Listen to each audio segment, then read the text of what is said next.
सुनगाव येथील प्रगतशील शेतकरी श्री दिगंबर मिसाळ यांनी पारंपरिक पीक पद्धतीला फाटा देत नेहमी आपल्या शेतावर नवीन नवीन प्रयोग करत मुसली, शतावरी, पानपिंपरी, केळी, संत्रा, फुलशेती ह्या बहुपीक पद्धतीत येणाऱ्या आव्हानांना समोर जाऊन शेतीतील नवनवीन तंत्रज्ञानाची माहिती घेऊन आणि प्रत्येक वेळी काहीतरी नवीन करण्याची जिद्द मनात ठेवून प्रत्येक पिकाबद्दल नवीन माहिती मिळवून शेतात वीज मिळत नाही म्हणून लोड शेडिंगला पर्याय शोधत सौर सोलर पंप आपल्या शेतात बसवला। यावर्षी त्यांनी सद्गुरू इरिगेशन यांचे मार्फत हिरकणी बायोटेक नांदेड कंपनीचे 3000 नग टिश्यू कल्चर केळी रोपे लावून त्या पिकाची चांगली मेहनत करून आपल्या केळीचा माल इराकच्या बाजारात निर्यात केला।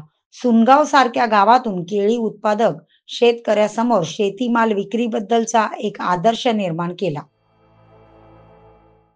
तुमचं नाव सांगा। नाव दिगंबर गोंदा मिसाळ, गाव सुनगाव, तालुका जळगाव जामोद, जिल्हा बुलढाणा।